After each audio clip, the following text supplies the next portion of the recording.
자, 그러면 오늘 우리 마가복음 그 뒷부분 제가 남겨둔 부분인데 이게 3번부터인 것 같아요. 지난 주일에 우리가 마가복음의 저자 부분을 봤고 마가라는 사람이 어떤 사람인지, 그다음에 마가로부터 배울 수 있는 그런 그 교훈이 무엇인지에 대해서 좀 살펴봤습니다. 아주 드라마틱한 그런 삶을 살았고, 기록 연도를 보면 이 복음서 같은 경우에 기록 연도를 정확하게 아는 것이 사실은 쉽지가 않아요. 굉장히 어렵습니다.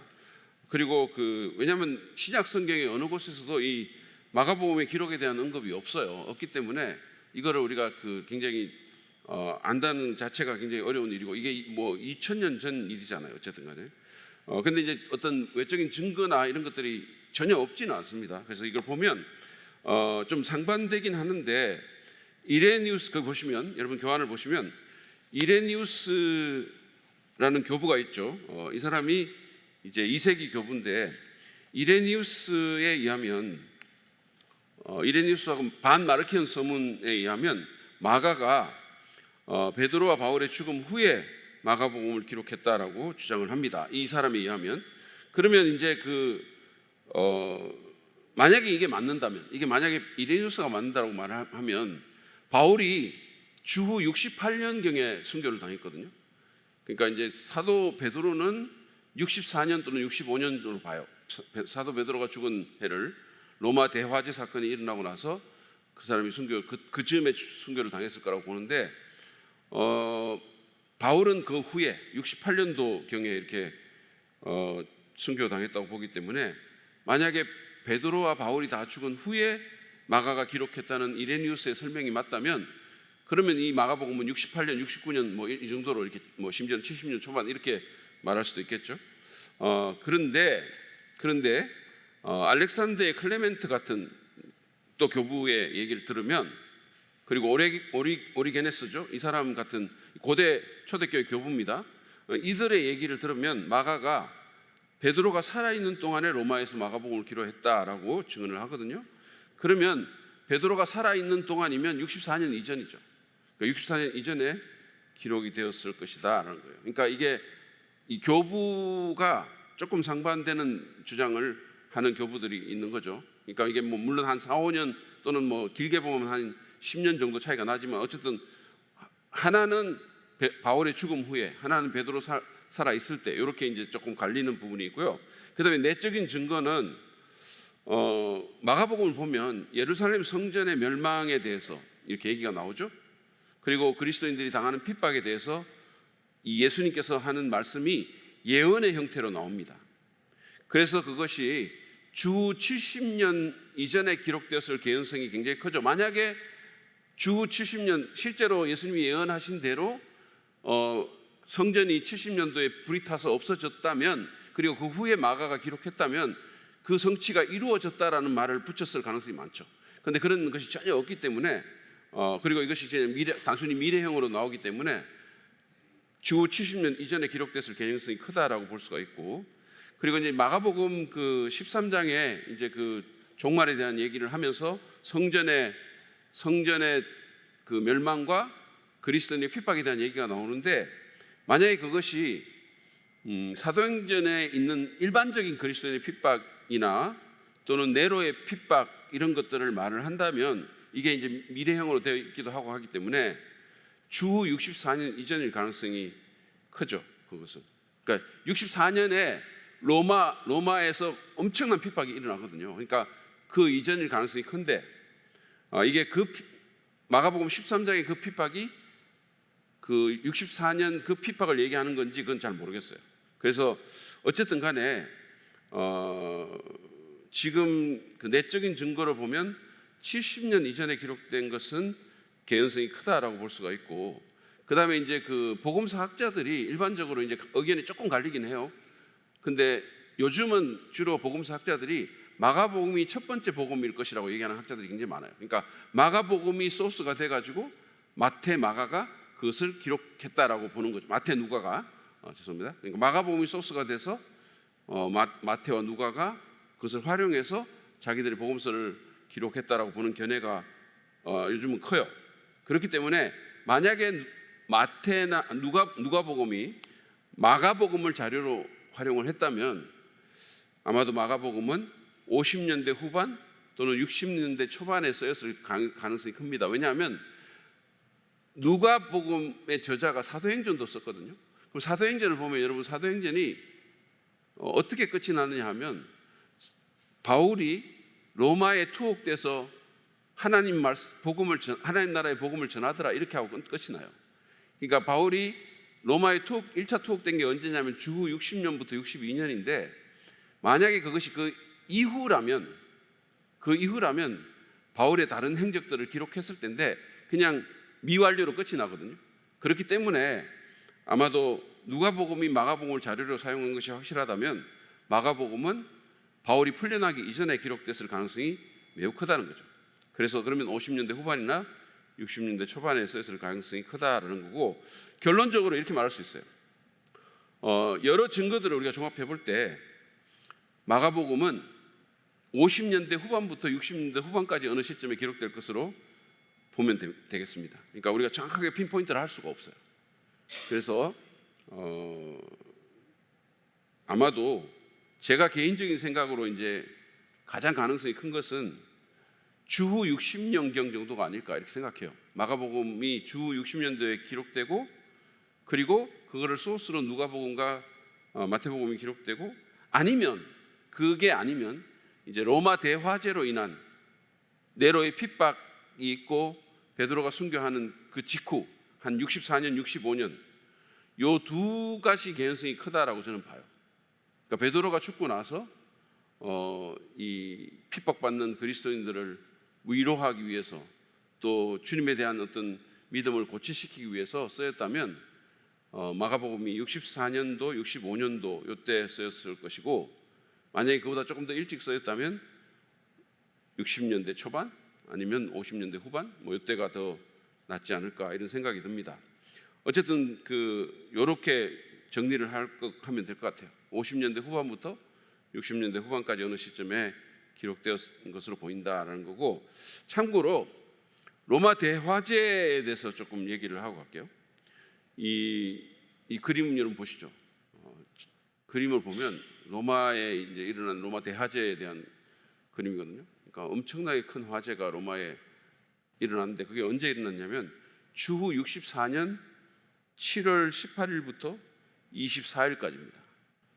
그러니까 8, 9, 10, 11, 12, 1, 2, 3, 4 그러니까 무려 9일 동안에 9일 맞나? 하여튼 엄청나게 화재가 이렇게 발생해가지고 로마가 그 당시에 로마의 절반 이상이 파괴가 됐다 그러죠. 그 로마가 이제 행정구역적으로 14군데로 나눠져 있는데 4곳을 제외하고는 다 그냥 화재에 대한 영향을 받은 거죠. 그래서 그 14구역 중에 3구역이 완전히 파괴되고 그 다음에 다른 7구역은 심각한 피해를 입어가지고 이 도시가 완전히 그냥 무너진 이런 상황이 됐어요. 민심이 굉장히 격렬해진 거죠. 그래서 이때 어떤 소문이 들었냐 하면 네로가 새로운 왕궁을 건설할 자리를 만들기 위해서 일부러 불을 냈다. 그러니까 불을 내라고 네로가 명령해가지고 그래서 불이 났다. 이런 소문들이 이제 돈 거죠. 그리고 병사들이 실제로 불길을 부채질하는 걸 봤다. 이런 소문들이 막 퍼진 거예요. 그러니까 여러분이 알다시피 네로가 워낙 이상한 짓을 많이 했기 때문에 이게 걷잡을 수 없이 퍼지면서 실제로 그럴 가능성이 굉장히 커요. 그런데 이제 네로는 그것 때문에 굉장히 큰 정치적인 위기에 몰리게 된 거죠. 그래서 이 소문을 잠재우기 위해서 이 희생양을 픽했는데 그게 바로 그리스도인들입니다. 그러니까 그리스도인들이 로마에 불을 냈다 이렇게 하면서 죄를 뒤집어 씌운 거죠. 자기들이 핍박받고 자기들이 이제 어려운 상황에 처하니까 적대감에 차가지고 로마를 불질렀다 이런 식으로 해가지고 이제 그리스도인들이 로마 대화재의 범인으로 이렇게 말하자면 오해를 받은 거죠. 그래서 1세기 로마 역사가인 타키투스가 그 사건을 이렇게 묘사를 하고 있어요. 자신의 책인 연대기에 지금 이 책은 지금도 여러분들이 서점에 가서 살 수가 있어요. 이 책이. 이 타키티스라는 사람은 로마의 그 귀족이고 로마의 역사가입니다. 그러니까 1세기 역사가예요. 그러니까 예수님 당시 예수님 1세기 사셨으니까, 물론 예수님보다 조금 늦지만 이 사람이 이제 이렇게 썼어요. 그 책에서 하지만 인간의 모든 노력, 황제의 모든 풍성한 선물들, 신들을 달래는 일들도 그 화제가 어떤 명령의 결과라는 불길한 믿음을 떨쳐버리지 못했다. 따라서 소문을 제거하기 위해 네로는 혐오스러운 행동으로 미움을 받는 계층, 대중에게 그리스도인이라고 불리는 계층에게 죄를 뒤집어 씌우고 가장 극악한 고문을 가했다. 그리스도인이라는 이름의 기원이 되는 자인 크리스토투스는, 이거는 이제 예수님 얘기하는 거죠. 그리스도를 얘기하는 겁니다. 티베리우스 치세에, 여러분들이 성경을 보면 디베료라는 사람이 나오죠. 이게 티베리우스 황제입니다. 티베리우스 치세에 그의 총독 중 한 명인 본디오 빌라도에게 극도의 벌을 받았으며, 이 극도의 벌이 바로 십자가예요. 그러니까 예수님이 그리스도가 디베료 황제 때 로마 총독인 본디오 빌라도에게 극도의 벌을 받았다, 이렇게 했어요. 십자가를 얘기합니다. 이렇게 잠시 저지되었던 해로운 미신은, 이 기독교를 얘기하죠, 악의 첫 번째 출처인 유대에서뿐만 아니라 심지어 세계 모든 지역에 섬뜩하고 수치스러운 것들의 중심지가 되고 유행이 되고 있는 곳인 로마에서까지 다시 발생했다, 이렇게 얘기했어요. 그러니까 기독교인들이 로마에까지 왔다, 이런 얘기예요. 처음에는 유죄를 인정하는 모든 사람을 잡아들였다. 그 다음에 그들이 알려준 정보에 따라 엄청나게 많은 사람이 유죄 선고를 받았다. 도시에 불을 낸 범죄에 대해서라기보다 인류에 대한 증오라는 죄에 대해서였다. 그러니까 너희들이 로마를, 그 당시에 이제 제국의 수도잖아요. 그 증오심으로 불을 냈다는 거죠. 그러니까 불을 낸 범죄라기보다 인류에 대한 증오라는 죄에 대해서였다. 그들의 죽음에는 온갖 조롱이 더해졌다. 그들은 짐승 가죽을 뒤집어 쓰고 괴들에게 찢겨 죽거나 십자가에 못 박히거나 화형 선고를 받고 불태워져 해가 진 후에 야간 조명으로 사용되었다. 이건 로마의 역사가가 기록한 얘기입니다. 그러니까 이때 당시에 이제 이 로마의 엄청난 화재가 났을 때 그리스도인들이 이런 핍박을 받았다는 거예요. 그러니까 사람을 이 송진가루를 묻혀가지고 불을 태워가지고 십자가에 걸어놓고 야간 조명으로 사용했다는 거예요. 불이 막 타면 불빛이 나니까 글로 사람들이 다니고 마차가 다니고 야간에 조명으로 사용했다, 뭐 이런 식으로. 그러니까 얼마나 끔찍한 형벌을 그들이 받았는가, 얼마나 정말 잔인하고 말로 우리가 정말 상상하기도 힘든 그런 박해를 그들이 받았는가 하는 거예요. 근데 그 상황 가운데서 여러분, 그 베드로 전서는 사도 베드로가 이렇게 얘기를 하는 거죠. 한번 제가 읽어봐 드릴까요?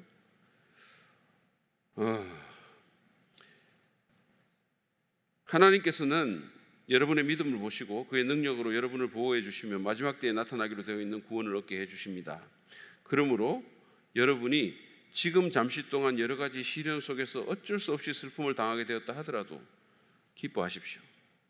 하나님께서는 여러분의 믿음을 단련하셔서 불로 단련하지만 결국 없어지고 마는 금보다 더 귀한 것이 되게 하시며 예수 그리스도께서 나타나실 때 여러분에게 칭찬과 영광과 존귀를 얻게 해주십니다. 이렇게, 물론 이게 이제 그 갑바도기아에 있는 성도들에게 쓰여진 거고 로마인들에게 한 건 아니지만, 이 베드로는 사실은 이 모든 핍박의 중심에 서 있는 사람이잖아요. 그러니까 이런 상황 가운데서도 그들은 그 믿음을 버리지 않고 계속해서 소망을 갖고, 여러분 베드로전서의 그 theme 자체가, 주제 자체가 희망이거든요. 예수 그리스도의 그 부활로 인한 산 소망을 갖고 계속해서 신앙을 지켜나갔다는 거예요. 이런 것들을 보면 참 우리 선조들의 믿음이 놀랍다는 생각을 안 할 수가 없습니다. 자, 그 다음에 기록 장소를 보면 전통적인 견해는 로마라고 이렇게 많은 학자들이 이렇게 얘기를 합니다. 전통적으로도 그렇고 오늘날 학자들도 이것에 동의를 한다는 거예요. 그러니까 베드로 전서가 어디서 쓰였냐? 마가복음이 어디서 쓰였냐? 로마에서 쓰였어요. 로마에서 쓰였다라고 학자들이 동의를 합니다. 자, 외적인 증거를 보면 반마르키온 서문은 마르시온으로도 읽기도 하고 마르키온으로도 읽기도 하는데, 이 서문은 이게 이제 고대 문서예요. 마가가 이탈리아 지역에서 글을 썼다라고 말합니다. 이탈리아 지역, 그러니까 로마죠. 지금 우리 김원정 목사님이 가서 실컷 보고 온 그곳입니다. 네. 자, 거기서 글을 썼다라고 말을 하고, 이레니우스와 알렉산드리아의 클레멘트는 둘 다 명확히 로마를 언급합니다. 그리고 다른 교부들 또한 마가와 베드로를 밀접하게 관련을 시켜요. 그래서 교회 전통에 따르면 베드로가 자기 인생 말년에 로마에 있었다는 거예요. 그래서 여러분 뭐 옛날에 코바디스라는 영화도 있었는데 보신 분 모르겠지만, 그 로마에서 일어난 일들을 베드로가 그래서 그 주여 어디로 가시나이까? 코바디스 도미네 이렇게 묻잖아요. 이게 로마에서 일어난 일인데, 베드로가 로마에 갔고 자기 인생 말년에 로마에 있었기 때문에 그 베드로의 통역관인 마가도 로마에 같이 있었을 것이고, 그래서 성경에서도 우리가 보면 바울이 잡혀 있을 때, 로마에 잡혀 있을 때 마가가 그하고 함께 있었고, 그다음에 나중에 성경에서 또 보면, 내적 증거에서 보면 베드로와도 함께 있었던 것이 나오죠. 그래서 어쨌든 외적인 증거도 베드로가 로마에 있었다는 사실을 말을 하고 있고, 그 베드로가 있었던 로마에서 마가가 마가복음을 썼다라고 얘기를 하죠. 교부들이. 그다음에 내적인 증거를 보면 성경은 마가가 주후 60년대에 로마에 있었음을 분명히 보여주고 있어요. 바울의 1차 로마 투옥 때 함께 있었고, 그래서 여러분 그 빌레몬서 1장 24절에 보세요. 이 빌레몬서는 제가 저번에 그 옥중서신 얘기를 했죠. 여러분 이제는 아시죠? 옥중서신이 바울이 사실은 옥에 몇 번 갇혔잖아요. 그러니까 가이사라라는 곳에서도 갇혔고, 그러니까 이거는 팔레스타인에 있는 가이사라입니다. 그러니까 이 예루살렘에 갔다가 가이사라에 갔다가 로마로 가거든요. 그러니까 가이사라에서도 옥에 갇혀가지고 한 2년을 있어요. 그때 이제 총독 벨릭스니 뭐 이런 사람들이, 베스토니 이런 사람들이 등장합니다. 그러니까 그때 한 2년 정도 옥에 갇혀 있었고, 그러고 나서 이제 로마에 가가지고 로마에서 가택 연금을 당하거든요. 60년부터 62년 사이에. 그러니까 그게 또 1차 투옥이라 그래요. 1차 투옥이라 그러는데, 그리고 나중에 이제 66년인가 그때 또 이제 잡혀가지고 그때는 이제 죽어요. 그래가지고 결국 68년도에 죽게 되는데, 이 1차 투옥 때 바울이 자신의 서신을 4권을 쓰거든요. 4개를 쓰는데, 그거를 일컬어서 우리가 옥중서신이라고 얘기를 해요. 에베소서, 빌립보서, 골로새서, 빌레몬서, 이 4서신을 옥중서신이다 이렇게 얘기를 하거든요. 그래서 여기 빌레몬서를 보시면, 골로새서에서도 물론 나오지만 빌레몬서를 보시면 지금 바울이 옥에 있습니다. 옥에 있는데, 로마의 감옥에 있는데, 나의 동역자인 마가와 아리스다고와 데마와 누가도 문안합니다 이렇게 돼 있어요. 그러니까 지금 현재 바울이 로마에 있을 때 마가도 바울과 함께 있다. 그러니까 마가가 로마에 있다는 사실을 밝히고 있고, 베드로 전서를 기록할 당시에도 그가 베드로와 함께 로마에 있었습니다. 그래서 이건 이제 제가 아마 나중에 그게 나올 거예요. 성경 구절을 한번 보도록 하겠습니다. 자, 그래서 어쨌든 거기 있네요. 여기 스크린 보시면, 여러분과 함께 택하심을 받은 바빌론에 있는 자매교회와 나의 아들 마가가 여러분에게 문안합니다 이렇게 돼 있거든요. 자, 베드로가 갑바도기아에 있는 교회들, 그거 계속 좀 띄워주세요. 이 성경 구절을 계속 좀 띄워주시면 좋겠습니다. 네. 갑바도기아에 있는 그 성도들에게 이제 편지를 쓰는데, 자기는 어디에 있느냐면 바벨론에 있는 자매교회라는 곳에 있는 거예요. 그럼 바벨론에 있는 자매교회가 어디냐 하면, 제가 지난주에 얘기한 것 같은데 로마를 얘기를 하는 거예요. 그러니까 이거는 사실은 어떻게 보면 코드 암호 같은 거예요. 자기가 있는 위치를 안 밝히는 거죠. 그래서 바벨론이라는, 그러니까 이게 바벨론에 있는 자매가 이렇게 얘기하는 거죠. 자매와 이렇게, 교회는 여기 붙인 거고 번역하는 사람들이. 그러니까 이 바벨론에 있는 자매는 누구냐 하면 로마 교회를 얘기하는 거죠. 로마 교회와 내 아들 마가가 여러분에게 문안합니다라고 되어 있으니까 베드로전서도 로마에서 마가가 베드로와 함께 있는 가운데 갑바도기아에 있는 교회에 쓰여졌다는 것을 얘기를 하고 있죠. 자, 그래서 기록 장소는 로마다라는 거고요. 그러면 수신자는 누구냐? 이 마가복음을 읽거나 들은 사람들, 수신자 또는 청중이 누구냐라는 거죠. 1차 청중이 누구냐? 일반적인 견해는 로마에 있는 그리스도인입니다. 로마에 있는 그리스도인. 그러니까 로마에 있는 그리스도인을 대상으로 이 마가복음을 썼다라는 거예요. 이것도 이제 외적인 증거가 있어요. 그러니까 앞에서 제가 말씀드린 이레니우스, 알렉산드리아 클레멘트, 반마르키온 서문이 다 마가복음이 로마에 있는 이방인 그리스도인을 위해서 쓰여졌다라고 증언을 해요. 그러니까 고대 교부들은 만장일치로 이 복음서가 로마에 있는 이방인 그리스도인을 위해서 쓰여졌다. 그러니까 제가 여러분 그 마태복음의 주 청중이 누구라고 그랬어요?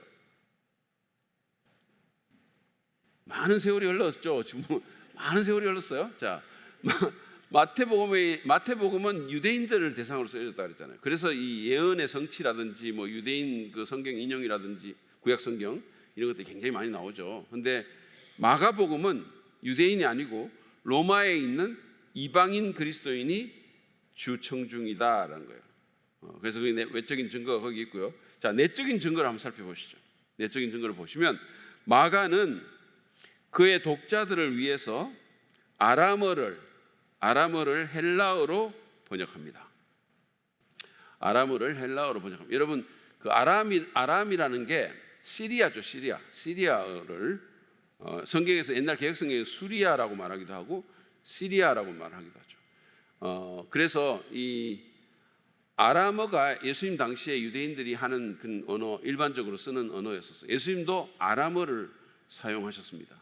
그러니까 히브리어는 구약 성경에나 이렇게 나오고 뭐 율법 학자들이나 하고 일반 대중들은 아람어를 자기들의 에브리데이 언어로 쓴 거죠. 썼고 예수님도 아람어를 쓰셔서 뭐 엘리 라바 사박다니 이런 것들이 다 아람어입니다. 아람어인데 그러니까 그 아람어를 헬라어는 고대 그리스어를 헬라어라 그러죠. 여러분 그 알렉산더 대왕이 전 세계에 헬레나이제이션을 했다 이렇게 얘기를 합니다. 헬레나이제이션 그러니까 전 세계를 헬라화하려고 했다. 헬라 문화를 퍼뜨리려고 했다. 그러니까 고대 그리스 문화를 일컬어서 우리가 헬라 문화다 이렇게 얘기를 하거든요. 그러니까 헬라는 고대 그리스를 얘기를 하는 거죠. 그래서 이 당시에 아람어 유대인들이 흔히 쓰는 그 아람어를 헬라어로 번역을 했습니다. 그리스어로 번역을 했어요. 근데 만약에 여러분 생각해 보세요. 만약에 이게 이 마가복음이 팔레스타인에 있는 사람들을 대상으로 쓰여졌다면 번역할 필요가 없죠. 다 아니까. 그 말을 다 아니까. 근데 그 말을 모르는 사람들이 이걸 읽고 들으니까 번역을 한 거죠. 대표적인 예가 마가복음 7장 34절이에요. 하늘을 우러러 보시고 탄식하시고 예수님께서 그에게 말씀하시기를 에파타라고 하셨어요. 이거는 그러면서 이제 그가 번역을 하죠. 이 아람어를 헬라어로 번역을 해주는 거죠. 그것은 열리라는 뜻이다라고 번역을 해주고 있다는 거죠. 그러니까 언어를 번역하고 로마에 있는 사람들이 알아들을 수 있도록 이거를 번역해주고 있다라는 거고, 두 번째, 마가는 유대인의 관습을 설명하고 있어요. 근데 이거는 이방 청중에게는 필요가 하죠. 이방 청중은 유대인 관습을 모르니까. 근데 유대인 청중이라면 불필요한 건데 마가는 이걸 설명을 해주고 있어요. 자기 독자들을 위해서 일종의 그 갈로로 설명하는 거죠. 대표적인 예가 마가복음 7장 3절 4절입니다.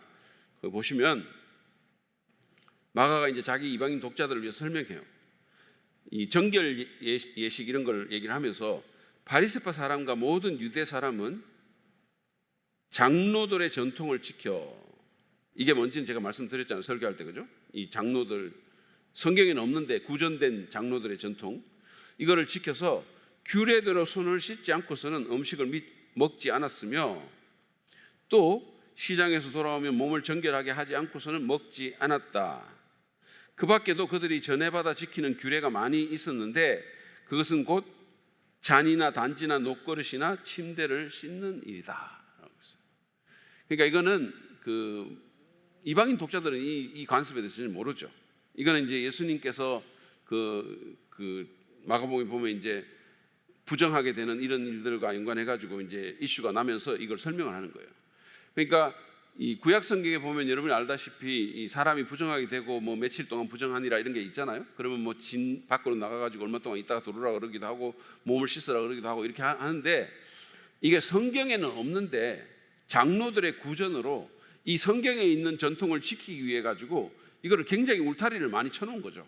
그래서 심지어는 그럴 필요가 없는데 이게 뭐 유대 사람들이 손을 씻지 않고는 음식을 안 먹고 시장에서 돌아오면 또 이걸 반드시 몸을 정결하게 했다는 거예요. 왜냐하면 시장에 가서 이렇게 부정탈수가 있었으니까. 성경에는 없는 일들이 이렇게 자기들이 이렇게 막 원래 성경에 있는 것을 지키기 위해 가지고 막 바운더리를 만들어 놓은 거예요. 그러니까 안식일 규례도 마찬가지고 그거를 이렇게 설명해 놓은 거죠.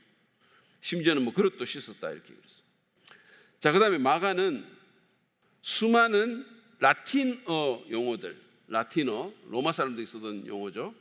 지금은 이제 더 이상 없는 용어예요. 지금은 그러니까 살아있는 용어는 살아있는 언어는 아닙니다. 라틴어는 지금은 사람들이 안 써. 학자들만 그냥 공부하고 옛날 문서를 읽기 위해서 공부하고 이렇게 하는 언어인데 그게 라틴어라는 언어가 있어요. 근데 이 라틴어 용어들을 많이 썼다는 거예요.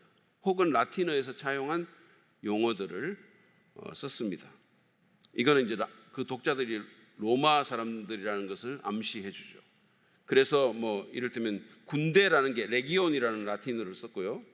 뭐 그 외에도 보면 스페큐라토라, 뭐 라토로 이런 호위병, 그 다음에 뭐 고드란트라는 거 이런 것들을 이제 쭉 썼어요. 그래가지고 라틴어에서 차용한 용어들을 마가가 많이 썼다라고 얘기하면서 대표적인 예로 그런데 가난한 가부 한 사람은 와서 렙돈 두닙 그러면서 이걸 로마의 언어로 곧 한 고드란트라고 다시 바꿔서 설명을 하죠. 그런 것들이 있고요. 그 다음에 네 번째는 구레네 사람 시몬이라는 인물이 나옵니다. 여러분 아시나요? 그 예수님께서 십자가 지고 이렇게 가시다가 중간에 어떤 사람이 예수님 너무 힘들고 막 그 패션 오브 크라이스트 보면 예수님 막 넘어져가지고 정신을 못 차리고 이렇게 하니까 다른 사람이 지고 가게 만드는데 그 사람이 바로 구레네 사람 시몬이에요. 자, 이 사람에 대해서 마가만이 이 사람이 알렉산더와 루포의 아버지다라고 신원을 밝히고 있어요. 근데 루포가 어떤 사람이냐면 루포는 로마에 있던 인물이거든요. 자, 그래서 제가 성경을 여러분들한테 직접 보여드립니다. 자, 마가복음 15장 21절을 보세요. 마가복음 15장 21절에 보면 그런데 어떤 사람이 시골에서 오는 길에 그곳을 지나가고 있었다. 그러니까 예수님이 십자가 지고 가는 그곳을 마침 그때 지나가고 있었어요. 그런데 마가만이 이 사람에 대한 정보를 이렇게 밝히고 있어요. 그는 알렉산더와 루포의 아버지로서 이렇게 구레네 사람 시몬이었다 이렇게 말하고 있어요. 그러니까 다른 복음서 저자들은 그냥 구레네 사람 뭐 이렇게 말을 한 거나 이렇게 하는데 이 사람은 알렉산더와 루포의 아버지라고 밝히고 있는 거죠. 그리고 그들은 그에게 로마 군인들이 그에게 강제로 예수님의 십자가를 지고 가게 하였다. 그런데 이제 로마서 16장 13절에 보면 이 루포라는 사람이 나오죠. 주님 안에서 택하심을 받은 루포와 그의 어머니에게 문안하여 주십시오. 바울이 지금 얘기를 하는 거예요.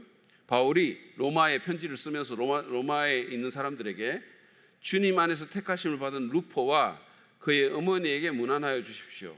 그의 어머니는 곧 내 어머니이기도 합니다. 그러니까 교회 전승에 의하면 이 구레네 사람 시몬이 그리스도인이 됩니다. 예수님 믿게 돼요. 그리고 이제 그 자녀들이 그 초대교회 그러니까 시대 때 중요한 역할들을 감당하게 되는 거죠. 그래서 사실은 마가도 이 사람들의 이름을 알게 된 거죠. 왜냐하면 루포가 마가와 함께 로마에 있으니까. 그래서 이 구레네 사람 시몬을 설명하면서 그는 알렉산더와 루포의 아버지다라고 얘기를 하고 있고 바울도 로마에 편지를 하면서 거기에 루포라는 사람한테 문안해 주세요. 그 어머니에게도 문안해 주세요. 그 어머니가 곧 내 어머니입니다. 이렇게 그 정도로 자기하고 이렇게 관계가 있다라고 얘기를 하는 거죠. 자, 그다음에 시로페니키아 수로보니게 여자죠. 우리 세번역에는 시로페니키아라고 돼 있는데, 자, 이 사람에 대해서 마가복음 7장 26절에 보시면 이렇게 돼 있습니다. 그 여자는 그리스 사람으로서, 그러니까 그리스 말을 하는 사람이라는 얘기죠. 헬라 말을 하는 사람, 시로페니키아 출생인데 자기 딸에게서 귀신을 쫓아내 달라고 예수께 간청하였다, 이렇게 돼 있어요. 자, 그런데 만약에 여러분 이 사람 두로에서 만났거든요. 두로 지방에서. 두로와 시돈 잘 아시죠? 이세벨이라는 왕비를 아시나요? 대답을 좀 하세요. 이세벨이라는 왕비를 아세요? 누구의 부인이었죠? 누구의 부인? 아합 왕의 부인이었죠. 아합과 이세벨, 이 악명 높은 부부잖아요. 옛날에 미국, 지금 뭐 우리나라도 뭐 그런 식으로 말할 수도 있겠죠. 우리나라 성경을 말을 안 하니까 잘 모르니까. 옛날에 미국에서 그 굉장히 악명 높았던 대통령 부인이 누구냐면 힐러리 클린턴이에요. 힐러리 클린턴이 굉장히 비호감이었습니다. 그러니까 여러분들 알다시피 그 빌 클린턴 대통령이 뭐 능력이 많은 사람이죠. 두 사람 다 연설도 잘하고 되게 훌륭한 사람들, 훌륭하다기보다 하여튼 아주 재능이 뛰어난 사람들이죠. 근데 여러분들 알다시피 빌 클린턴은 뭐 다양한 그런 이슈들이 있었고 스캔들도 있었는데, 힐러리 클린턴은 굉장히 뭐랄까 이렇게 야망이 큰 사람이고, 그 다음에 뭐 그냥 조용히 대통령 부인으로 내조하고 이런 사람이 아니에요. 굉장히. 왜냐면 결국 대통령 후보까지 나와가지고 트럼프한테 밀려가지고 떨어지긴 했지만 사실은 그때 당시에 다 힐러리가 될 거라고 얘기를 했거든요. 그 정도로 능력이 있는 사람이잖아요. 근데 이제 그 전통적인 특히 기독교인인 미국인들에게는 미움을 많이 받았어요. 그래서 보통 그 일반 기독교에서 이 부부를 말할 때 현대판 아합과 이세벨이다 뭐 이렇게 말을 한 것이 제가 기억이 나는데, 제가 미국에 있을 때니까 그 아합과 이세벨이 엄청나게 악한 부부 아닙니까? 그런데 그 이세벨이 시돈의 공주 출신이에요. 그래서 거기서 이제 그 바알 숭배 뭐 이런 걸 가지고 왔죠. 그래서 굉장히 이제 이스라엘에 악한 영향을 끼친 사람인데, 어쨌든 그 두로와 시돈이 있던 지역이 바로 페니키아 지역이에요. 페니키아. 근데 이제 그게 로마에 의하면 그 시리아로 이렇게 평정적으로 편입이 돼가지고 그래서 시로 페니키아라고 얘기를 하는 거죠. 여러분 그 지도를 한번 보시죠. 지도를 보면 지금 그 지도에 보면 여러분 여기 보면 요렇게 아프리카 쪽에 이렇게 돼 있거든요. 여기가 페니키아예요. 여기가 페니키아고 여기가 페니키아인 거죠. 여기 이 팔레스타인의 두로와 시론이 있고 여기도 페니키아예요. 여기 이제 시리아 주에 속한 건데, 그래서 이 페니키아하고 이 페니키아를 구분하기 위해서 시로 페니키아라고 얘기를 한 거죠. 수로보니게라고 얘기를 한 거죠. 근데 만약에 이 청중이 말이에요. 그러니까 마가복음을 읽거나 듣는 청중이 팔레스타인 사람이었다면 굳이 그 앞에 시로라는 말을 붙일 필요가 없어요. 왜냐하면 그들이 아는 페니키아는 그것밖에 없었으니까. 근데 이게 로마에 있는 사람들에게 쓰였기 때문에 둘을 구분하기 위해 가지고 거기다가 시로 페니키아라고 이렇게 표현할 필요가 있었던 거죠. 그래서 이런 여러 가지 것들을 쭉 우리가 볼 때 이게 로마에 있는 사람들을 위해서 쓰여졌을 가능성이 아주 크다. 이거는 외적 증거와 내적 증거에 의해서 동일하게 증명되는 것이다. 이렇게 말을 할 수가 있을 것 같습니다. 자, 그 다음에 기록 동기를 한번 보시죠. 그러면 마가복음이 왜 무슨 목적으로 기록됐냐? 목회적인 목적을 한다면 핍박받는 로마의 그리스도인들을 돕기 위해서, 그들의 믿음을 격려하기 위해서 쓰여졌을 것이다. 이렇게 보는 거죠. 만약에 이게 제가 아까 말한 것처럼 로마 대화재 이후에 쓰였다면, 이를테면 뭐 64년, 65년 이럴 때 쓰였다면 더욱 그렇죠. 그때는 극심한 핍박을 받았으니까 그 핍박받는 로마의 그리스도인들에게 믿음을 격려하기 위해서. 그런데 사실은 그런 대화재로 인한 극단적인 핍박이 있기 전에도 일반적으로 그 당시에 그리스도인들이 계속 핍박을 받았죠. 이 핍박이라는 것이 여러분 그 요한계시록 같은 데 읽어보면 다양한 형태로 나타나는데, 우리가 생각할 때만 이 핍박이 막 뭐 옥에 가두고 뭐 이런 핍박도 핍박이지만 경제적으로 손해를 끼치는 거예요. 장사가 안 되는 거죠. 이 그리스도인들이 하는 가게에 사람이 안 오고, 이를테면 또 어떤 무슨 조합 같은 데 들어가야 되는데 그 조합에 들어가면 음행을 하거나 우상숭배를 해야 되는데 그리스도인이 양심상 거기에 할 수가 없으니까 조합에 못 들어가고, 조합에 못 들어가면 경제적으로 이건 왕따가 되고 손해를 보고, 이런 구조죠. 이런 핍박들이 있었다는 거예요. 그러니까 여러분 그 그리스도인이 된다는 것이 만만치 않은 상황이에요. 그러니까 우리가 흔히 오늘날 우리 대한민국은 뭐 예를 들어서 뭐 예수 믿는다고 옥에 가두거나 이런 나라는 아니잖아요. 그렇지만 예수를 제대로 믿기 위해서는 때로 우리가 경제적인 손해를 봐야 할 일이 생기는, 예를 들어서 일요일 날 내가 그냥 이 장사하는 것 때문에 어려움이 생길 수 있는 거예요. 이런 것들이 우리가 감내해야 될 어려움이 될 수 있다라는 거예요. 네. 그래서 이런 것들을 우리가 그다음에 뭐 회사에서 내 신앙 양심을 지키기 위해서 내가 행동하는 어떤 것들이 어려움이 될 수 있어요. 뭐 회식을 하는데 안 좋은 장소에 가서 막 술이 떡이 되도록 회식하는 그 장소에 내가 안 간다고 말을 함으로써, 그럼으로써 내가 겪는 손해가 있을 수 있어요. 내가 어떤 안 믿는 남자 또는 여자하고 결혼을 안 함으로써 겪는 손해가 있을 수 있어요. 그러니까 우리가 당하는 여러 손해들이 있을 수 있다는 거죠. 그것이 일종의 핍박인 거죠. 예수 믿는 그 대가로 당하는 것이니까요. 그러니까 우리가 핍박을 꼭 무슨 뭐 매를 맞고 감옥에 가고 이런 게 아니라 내가 내 믿음을 지키기 위해서 경제적인 손실을 감당하고, 그게 예수 믿는 사람이 직업 선택도 마찬가지예요. 돈만 많이 준다고, 아니 내가 예수를 안 믿으면 나는 뭐 경제적인 어떤 것들이나 이 직업 조건이 얼마나 좋은가 이런 것만 보겠지만, 예수를 믿기 때문에 경제적인 조건이 좋지만 이 직업은 내가 선택할 수가 없습니다. 왜냐하면 이 직업을 선택하면 내가 일요일 날 출근을 해야 되거나 아니면 내 신앙 양심에 어긋나는 어떤 것을 해야 되기 때문에 나는 이 직업을 못 하겠습니다 하면 그것이 핍박이 되는 거죠. 그것이 손해가 되는 거예요. 그래서 이런 것들이 우리에게 있다는 사실을 기억을 하시고, 사실은 이런 측면에서 보면 마가복음이 우리에게 주는 교훈이 있다는 거죠. 믿음을 격려하기 위해서. 그 다음에 신학적인 목적을 보면 마가복음은 예수님의 메시아적인 신원을 확정하기 위해서 쓰였습니다. 예수님이 바로 메시아다. 제가 지난주에 여러분 마가복음 8장 설교를 했잖아요. 기억이 나십니까? 3일밖에 안 지났어요. 이거는 진짜 이거를 기억 안 한다 그러면 진짜 섭섭해지는 거지. 근데 그래도 저는 받아들입니다. 왜냐하면 저도 뭐 그럴 수 있으니까. 근데 여러분 보세요. 마가복음 8장에서 제가 얘기했죠. 이 지난주에 설교한 그 본문이 마가복음의 터닝 포인트다 이렇게 얘기했어요. 전환점이다. 근데 그 터닝 포인트의 중심에 뭐가 나오냐? 주는 그리스도시요. 그게 고백이 나오잖아요. 예수님이 메시아이십니다라는 거예요. 이게 이 마가복음의 그 중요한 신학적 목적이에요.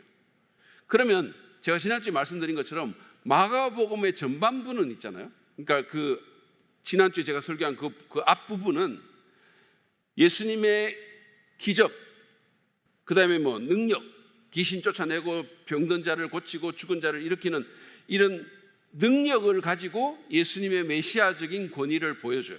그래서 그 능력을 드러냄으로써 바다를 잠잠케 하고 뭐 이런 능력을 드러냄으로써 이분이 메시아구나, 이분이 하나님이 보내신 최종적인 왕이시구나 라는 것을 말을 하고 있고, 그 후반부는 고난받는 메시아예요.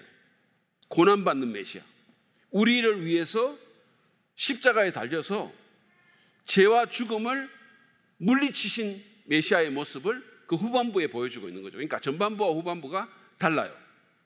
그래서 이런 걸 통해서 예수님이 어떤 메시아냐라는 것을 보여주고 있는 거예요. 단순히 그냥 기적을 일으키고 막 놀라운 능력을 발휘하고 귀신을 쫓아내고 이방인들을 물리치고 이런 메시아가 아니라 우리를 사랑해서 자발적으로 겸손히 십자가에서 우리를 위해서 목숨을 바치는 그 메시아, 그러므로서 우리의 구원을 이루어내시는 그 메시아를 후반부에서 얘기를 하고 있는 거죠.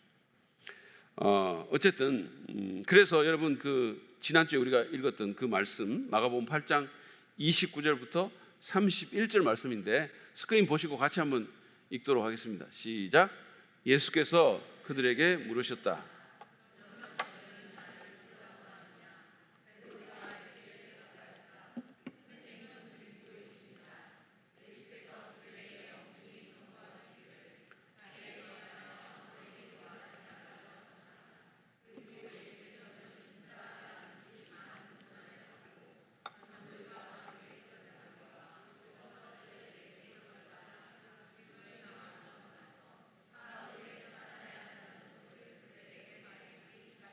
네. 자, 이것이 이제 그 지난주에 우리가 봤던 내용이고 그 베드로의 위대한 고백이 있은 후에 예수님께서 내가 고난받고 죽게 될 것이라는 것을 처음으로 이제 얘기를 하세요. 처음으로 얘기를 하시는데 마가복음 보면 한 3번 정도 이게 나오는데 어쨌든 여기 보면 그것을 가르치기 시작하셨다 이렇게 되죠. 그러니까 계속 이제 앞으로 가르친다는 얘기고 제자들의 마음을 준비시키는 거죠. 가르친다는 얘기고 그뿐만 아니라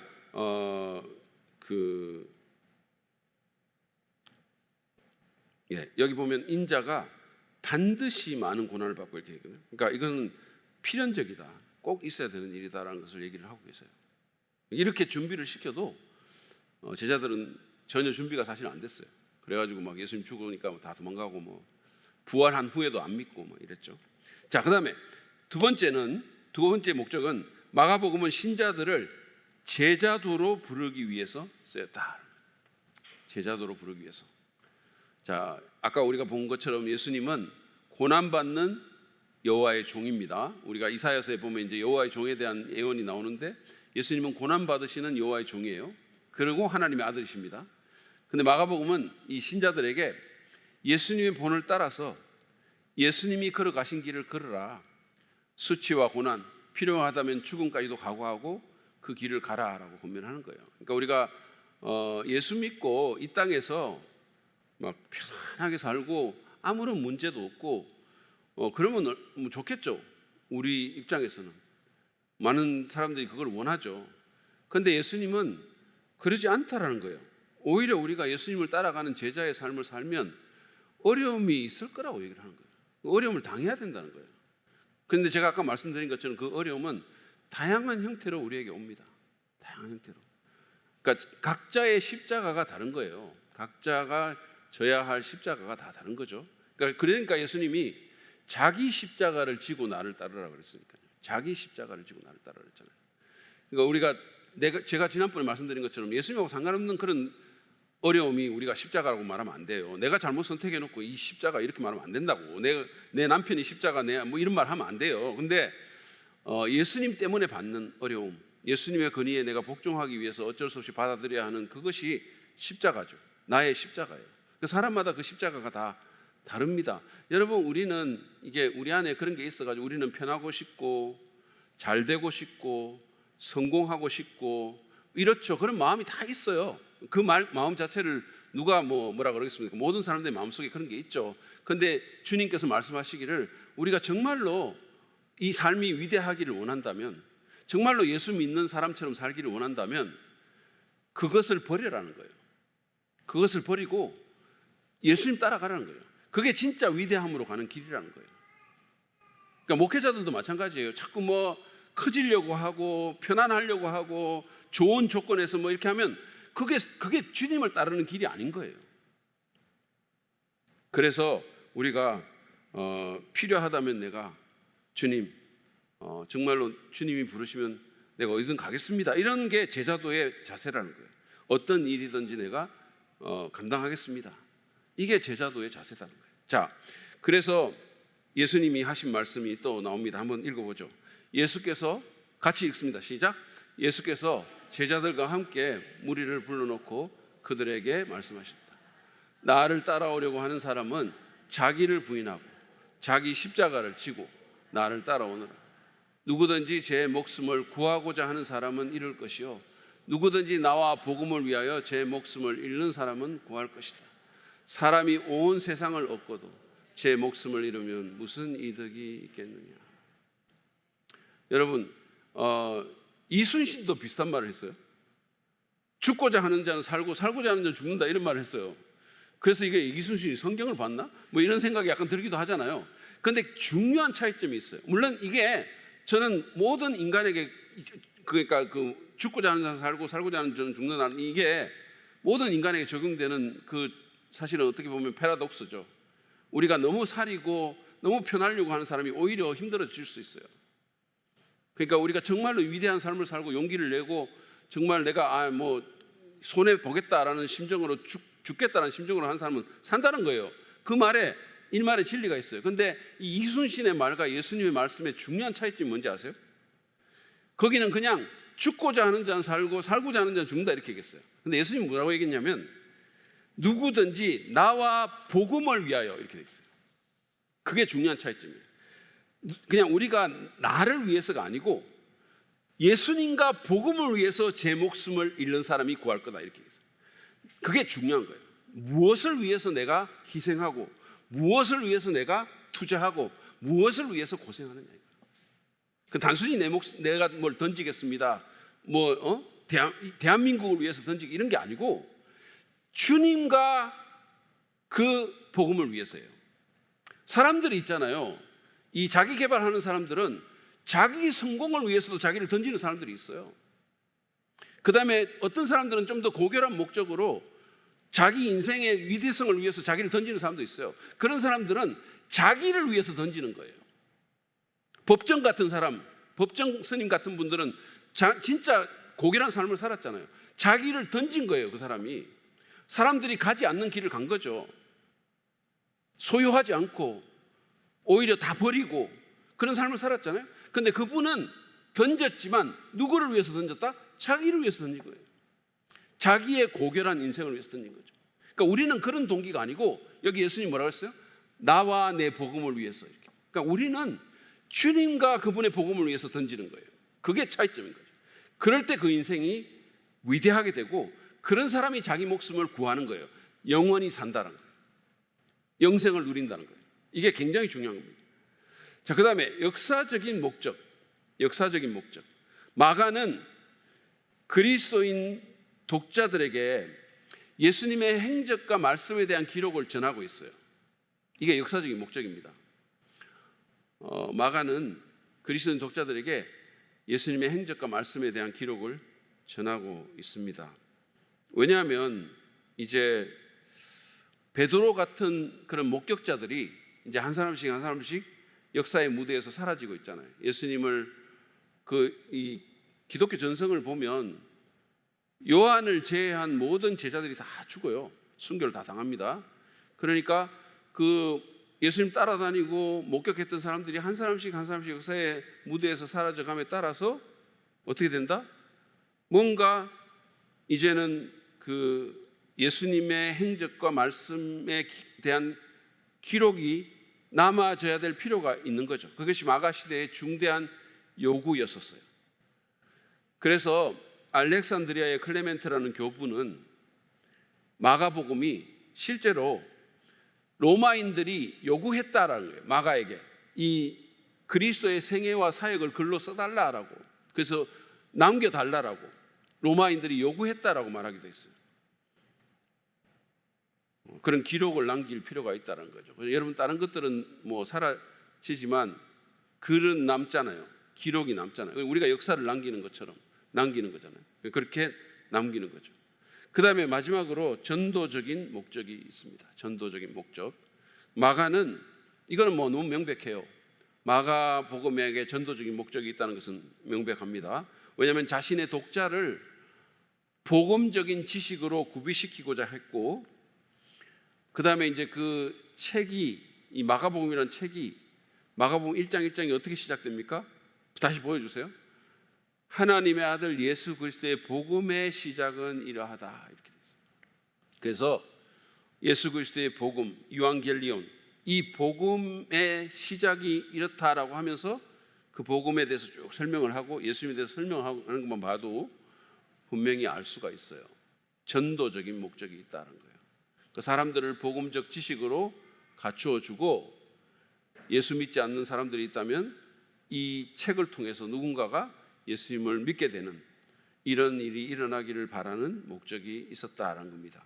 학자들은 마가복음의 구조가 초대교회 제자들이 했던 전도적 설교의 구조하고 비슷하다 이렇게 말을 해요. 그 구조 자체가 비슷하다. 그러니까 복음에 대해서 말하고 예수님이 성령으로 이 능력을 입고 갈릴리에서 사역하고 병 고치고 예루살렘에서 사역하고 죽고 부활하신 이 구조가 전도자들이 전도했던 구조하고 너무 닮았다는 거예요. 이게 사도행전 10장에 보면 나와 있어요. 어쨌든 간에 여러분, 아까도 제가 처음에 말씀드린 것처럼 우리 그리스도인은 있잖아요. 살아야 될 중요한 목적이 있어요. 몇 가지 목적이 있는데 그중 우리가 가장 궁극적으로는 예수님을 기쁘시게 하기 위해서, 내가 잘 되기 위해서가 아니고, 내가 성공하고 사람들한테 칭찬받고 그러면 좋겠죠. 사람들이 그걸 원하죠. 근데 내가 잘 되기 위해서가 아니라 예수님께 기쁨을 드리기 위해서, 예수님을 영화롭게 하기 위해서, 그리고 그것이 내가 사는 길이기도 하잖아요. 그러니까 그러기 위해서 내가 사는 거예요. 내가 사랑하는 주님, 그 주님께 내가 기쁨을 드리기 위해서. 내가 한 모든 것이 당신을 위해서 했습니다. 이 사랑 노래도 그런 게 있잖아요. 그 뭐더라? 하여튼 Everything I do it for you. 그 노래 아세요? 팝송인데 여러분 그렇게 해가지고 그런 거 모르죠? Everything I do it for you. 이런 게 있어요. 그런 팝송이 있어요. 내가 한 모든 것이 당신을 위해서 했습니다. 그러면 열광하죠. 그러니까 우리가 보통 일반적으로 사랑하는 사람을 위해서도 내가 한 모든 것이 당신을 위해서 했다라고 하면서 그 인생의 의미를 찾는데, 여러분 우리를 사랑하시고 십자가에 못 박혀 죽으시고 영원토록 우리 인생을 책임지시는 그 주님, 어떤 사람도 줄 수 없는 사랑을 내게 주셨고 주시고 계시는 그분을 위해서 내 인생을 한번 불태워보자는 게 얼마나 의미 있는 일입니까? 그러니까 우리가 살아있는 그 삶의 의미와 목적이 그 주님을 기쁘시게 하는 거예요. 그래서 나도 너무 기쁜 거예요. 내가 우리 집사람을 기쁘게 할 때가 있거든요. 자기는 없다고 말하겠지만 나는 있어요. 그러면 내가 기뻐. 우리 집사람이 기뻐하면 나도 기쁜 거예요. 그런 것처럼 예수님을 기뻐하는 삶, 기쁘게 하는 삶이 내 인생의 목적인데, 그 외에 또 하나가 뭐냐면 영혼들을 주님께로 인도하는 것. 그것은 주님을 기쁘게 하는 일이기도 하지만 내 주변에 사랑하는 사람들에게 내가 할 수 있는 최선의 선물입니다. 그들을 주님께로 이끄는 삶.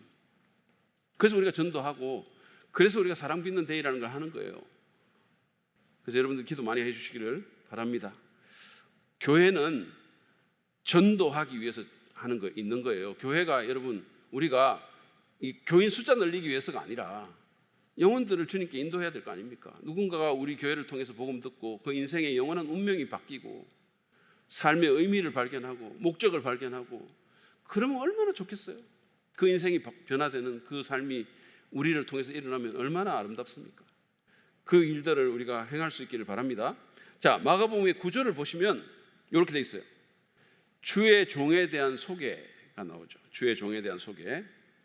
1장 1절부터 13절. 이제 이건 예수님의 종에 대한 것으로 이렇게 통일을 해서 설명을 합니다.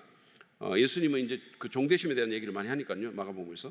그다음에 이제 그 마가 14절부터 3절 19절까지는 그 종을 드러내는 일들이 나오고 있고, 귀신을 쫓아내고 병 고치고 하면서, 그 다음에 3장 20절부터 8장 13절까지는 종에 대한 배척, 막 바리새인들, 서기관들 이런 사람들이 이제 배척하고, 그 다음에 8장부터 10장까지는 주의 종이 제자들을 가르칩니다.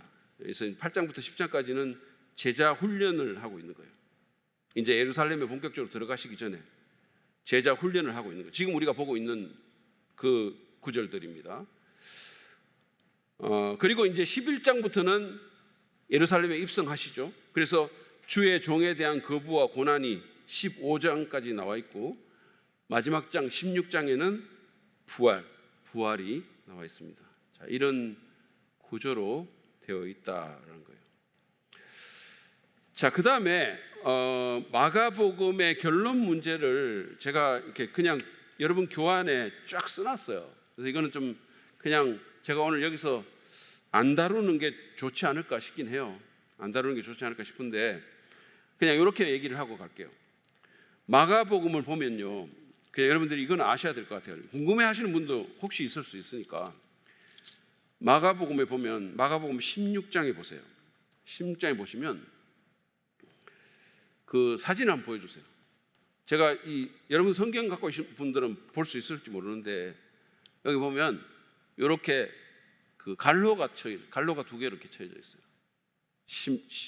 마가복음 16장 10절인가? 이게 몇 절? 9절에 보면 이렇게 돼 있어요. 이렇게 블랑크시 돼 있고 끝에도 이렇게 갈로가 이렇게 두 개가 딱 돼 있죠. 그렇게 돼 있어요. 이거는 성경에 보면 가끔씩 이런 게 나오거든요. 근데 마가복음 16장 끝부분이 그렇게 돼 있습니다. 이게 왜 그런가? 이게 왜 그러냐 하면 있잖아요. 어떤 사본에는 이 구절이 있는데 어떤 사본에는 없는 거예요. 이해가 가십니까? 이거 내가 말을 안 하려고 했는데 요 말만 할게요. 자, 여러분 성경은 헬라어로 쓰여져 가지고 원본이 지금까지 보존된 원본이 없습니다. 원본이 없어요. 그런데 이때 쓰여진 모든 고대 문서는 원본이 없어요. 그 당시에는 파피루스라고 이렇게 갈대잎을 이렇게 해가지고 한 그것에 이렇게 썼는데 그게 뭐 부패되고 없어지고 원본이 없어요. 그래서 그리고 여러분이 알다시피 사람에게는 뭔가를 우상화하는 그런 욕구가 있기 때문에 우리 그리스도인 특히 더 그런데 만약에 원본이 있었다면 그 원본 성경이 우리에게 우상이 될 수도 있어요. 어쨌든 원본이 없어요. 그리고 그 당시에는 그 인쇄 프린터 뭐 이런 게 없었기 때문에 다 필사를 합니다. 필사를. 그래서 수많은 사람들이 성경을 필사를 했어요. 그래서 이게 제가 전에도 말씀드린 것처럼 뭐 갈리아 전쟁기라든지 그 시저에 대한 얘기 뭐 이런 것들 알렉산더 대왕에 대한 얘기라든지 플루타크 영웅전이라든지 이런 고대 문서의 그 사본 숫자하고 성경의 사본 숫자는 게임이 안 돼요. 성경의 사본 숫자가 너무나 많고 그 다음에 그 원본과 사본 사이의 간격도 굉장히 성경이 짧아요. 다른 거는 뭐 한 1000년이 지나가지고 있고 이래요. 그 전 거는 다 없어지고. 그러니까 성경의 사본은 로만 가이슬러 교수님이 얘기한 것처럼 우리는 105%의 원본을 가지고 있다 할 정도로 사본이 많아요. 그래서 대조를 하고 비교를 하면 원본을 복원할 수 있는, 그리고 성경에서 이렇게 틀리는 부분을 이렇게 해도 그게 그러니까 정확하게 일치하는 부분들이 90%가 90 몇 프로가 돼요. 99%? 뭐 이 정도 된다고 할 수도 있을까요? 하여튼 엄청 많아요. 그렇기 때문에 여러분들이 이 성경이 원본하고 뭐 이렇게 걱정 안 하고 읽으셔도 얼마든지 되는데 이제 어떤 부분들이 그런 사본적인 차이들이 있을 수 있다는 거예요. 그런데 그 중에 하나가 이 누가복음 16장 끝부분이에요. 그래서 끝부분에 대한 건데 이거는 여러분들이 그냥 한번 읽어보시기를 바라고, 왜냐하면 이게 사본상의 차이들이 있기 때문입니다. 그러니까 고대에 좀 오래된 사본에는 이게 없고 후기 사본에 이게 있고, 그 다음에 또 그런데 좀 오래된 번역본 같은 데 보면 또 있어요. 있는 것도 있어요. 있고 그 다음에 이제 그 내적인 증거가 있는데 필사적인 증거가 있어요. 이게 좀 앞부분하고 뒷부분이 이게 마가의 문체가 아닙니다. 뒷부분에 있는 것이 마가의 문체가 아니고 문법적으로도 좀 이렇게 어려운 부분들이 많아요. 그래서 제가 이제 결론만 읽어드리면 뭐 이거는 이제 학자들에 따라서 이견이 있어요. 그래서 어떤 학자들은 8절에서 마가복음이 끝난다, 이게 정경이다 이렇게 말을 하고 그 뒤를 이렇게 그냥 참조하는 분들이 있는가 하면 또 그 뒤를 이렇게 굉장히 그 중요하게 생각하는 분들도 있어요. 그래서 그 결론 부분을 제가 그냥 읽고 넘어가도록 하겠습니다. 상기한 증거들을 종합해 볼 때 뒤에 앞부분을 읽어보세요. 9절부터 20절은 원래 마가가 쓴 글에 들어있지 않은 것이라고 결론을 내릴 수 있다. 그러면 우리는 마가복음의 9절부터 20절을 어떻게 대할 것인가? 관련된 증거들을 설명해 주고 가장 반대가 적을 것 같은 견해는 마가가 원래 8절의 복음서로 끝을 맺었고 익명의 기독교 저자가 9절부터 20절을 써서 수집하여 마가복음의 전달 과정 초기 마가의 의의와 문체를 고려하지 않고 추가되었다는 것이다. 이 견해에 따르면 이 구절들은 이 9절부터 20절까지 이 구절들은 다른 새 복음서에서 발견되는 부활 후에 기사에서 선택된 일종의 요약본과 같은 것으로서 구전을 통해서 알려졌다가 1세기 말까지 살았던 사도 요한의 승인을 받았을 것이다. 이 구절들은 성경의 다른 부분과도 모순되지 않기 때문에 역사적으로 신빙성이 있고 신약 성경의 정경에 포함될 수도 있다. 신명기 마지막 장도 모세가 쓰지 않았고 다른 사람에 의해서 추가되었는데 정경으로 인정받고 있는 것과 같다라는 거예요. 이 정도로 정리를 하고 가면 좋겠다라는 거예요. 혹시 이 부분에 대해서 여러분들이 더 궁금하고 더 이거를 알기를 원하시면 그냥 신학교로 가세요. 성서심내대학원 대학교에 원서를 내시기를 바랍니다. 아니면 정말로 궁금하면 저한테 오시면 돼요. 그럼 조금 더 자세하게 얘기를 하면 될 것 같습니다. 근데 여러분들이 그냥 성경을 이렇게 하나님 말씀으로 읽는 데는 아무런 지장이 없다. 그냥 읽으시면 된다. 이렇게만 제가 얘기를 하고 넘어가겠습니다. 자, 마지막 이제 마가복음의 특징인데요. 제가 오늘 시간적으로 이거를 다는 못할 것 같아요. 이제 이게 끝인데 사실 끝 부분인데 다는 못할 것 같지만 한 몇 개만 더 하고 가도록 하겠습니다. 자, 마가복음은 예수님의 교훈보다는 행위를 더 강조합니다. 마가복음은 예수님의 교훈보다는 행위를 더 강조합니다.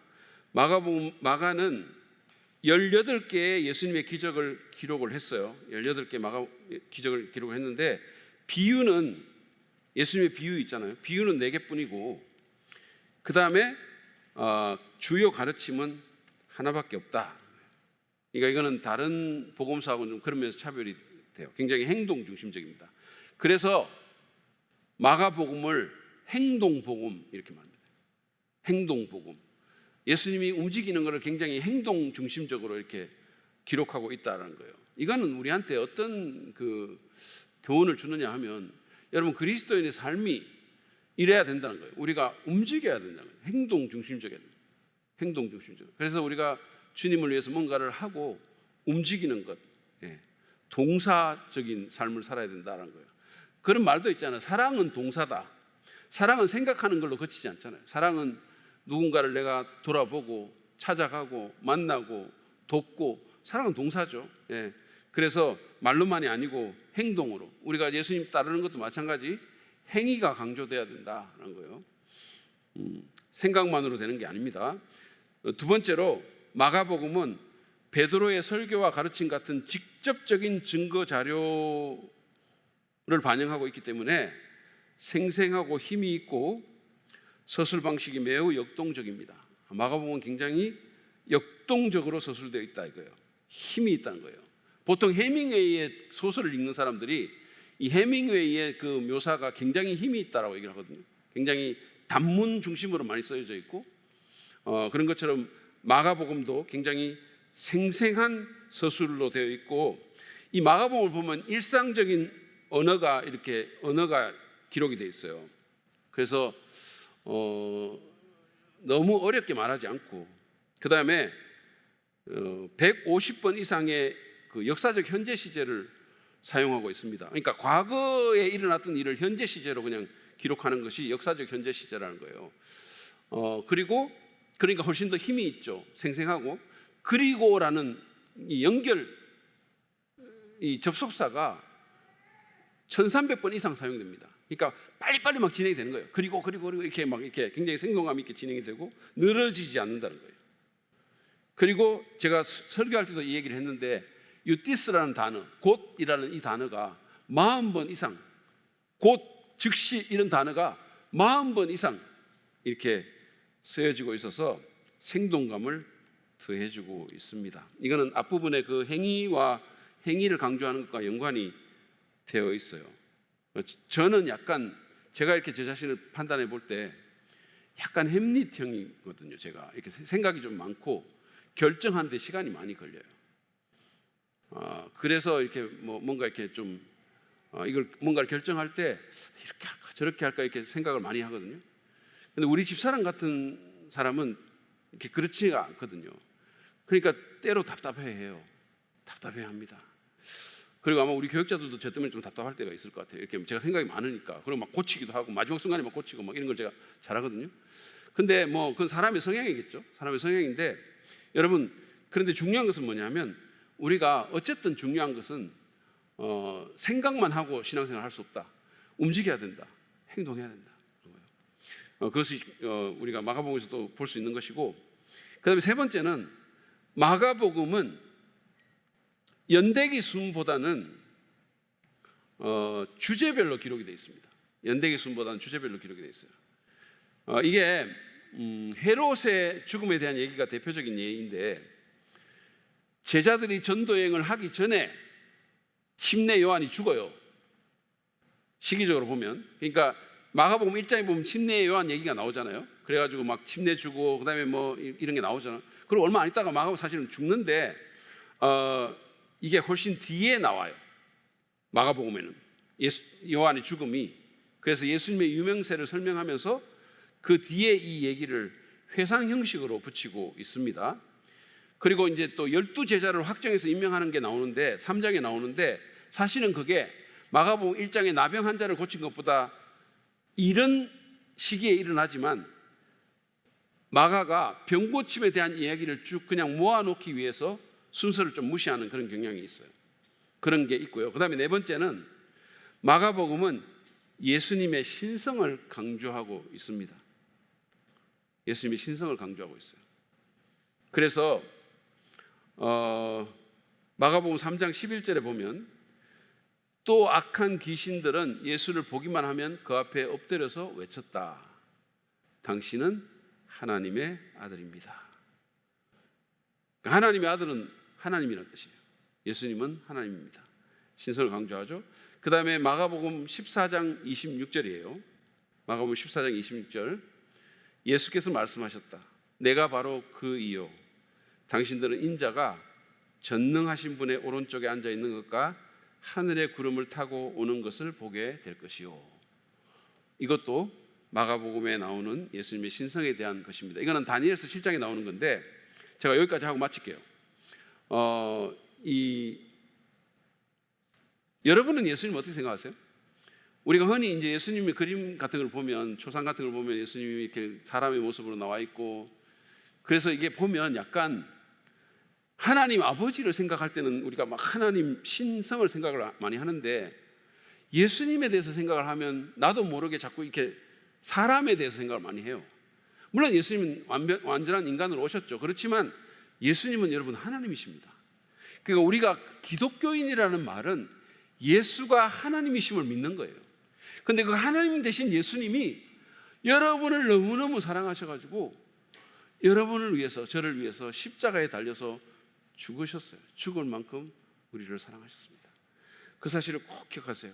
그리고 그 하나님 대신 예수님이 우리 인생의 선한 목자가 되십니다. 그 저와 여러분의 삶을 인도해 주고 계시는 거예요. 한 걸음 한 걸음 이끌고 계십니다. 그러니까 여러분, 그 주님을 생각하고 너무 두려워하거나 너무 불안해하거나 너무 염려하지 마시고 계속해서 예수님 생각하고 그분이 나의 하나님이시고 나의 주님이시고 나의 왕이시다. 그래서 계속해서 예수님 생각하고 예수님께 시선을 고정하고 따라가면, 그러면 우리 인생은 절대로 실패하지 않을 것입니다. 물론 부침은 있을 수 있겠지만 그 주님께 시선을 고정하고 그 하나님을 따라가고 그 하나님과 동행하는 여러분 되시기를 주의 이름으로 축복합니다. 네, 오늘은 우리 여기까지 하고 남아있는 부분은 우리가 다음에 모일 때 요거 잠깐 끝내고 누가복음으로 바로 들어가도록 그렇게 하겠습니다.